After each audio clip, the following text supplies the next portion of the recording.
C'est l'heure de travailler, mon pote. C'est pas seulement pour aujourd'hui, c'est pour l'avenir. Fais le boulot maintenant. Il est temps de rester concentré, et tu le sais. Ne te laisse pas distraire par ce qui se passe à l'extérieur. Dieu travaille en coulisses, dans ce domaine que tu ne peux pas voir. Les choses ont changé dès que tu as reçu ce en quoi tu croyais réellement. Les bonnes opportunités, les bonnes rencontres, la guérison, l'abondance. Tout commence à s'aligner en ta faveur. On parle de l'injustice, de la difficulté, du fait que personne ne comprend. Et devine quoi? Tout ça c'est vrai. Ce n'est pas équitable. La plupart des gens ne comprennent pas, et ils ne comprendront jamais. Alors pourquoi en parler? Profite de cette occasion pour reconnaître que le chaos dans ta vie te façonne et t'améliore, parce que tu choisis de persévérer quand tout le monde abandonne. Qu'est-ce qu'un homme?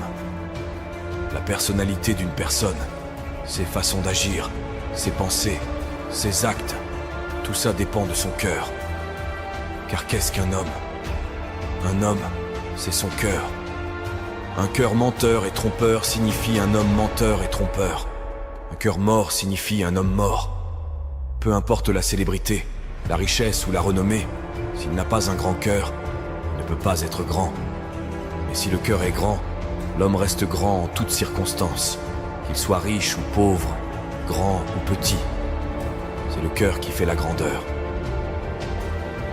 Enseigner aux gens comment trouver ce généreux moment présent et se détendre réellement dans l'inconnu, se dissocier de leur corps, de leur environnement et du temps, le futur prévisible et le passé familier, ça les pousse, pour une raison quelconque, à se ressaisir. À mes yeux, cela revient à retirer toute ton attention de cette réalité tridimensionnelle. Et c'est là que la porte vers la création et le moment mystique commence vraiment à s'ouvrir pour les gens. C'est facile d'utiliser ton enfance comme une béquille au lieu de la voir comme un outil. Beaucoup de divorces se produisent. Et les gens disent que leur famille est dysfonctionnelle, utilisant ça comme une excuse. Mais ce n'est pas une excuse valable, parce que la famille de tout le monde est d'une manière ou d'une autre dysfonctionnelle. Élimine chaque béquille, débarrasse-toi de toutes celles-ci, et dis-toi que c'est à toi de jouer. Que vas-tu faire maintenant que tu as lâché tous ces fardeaux?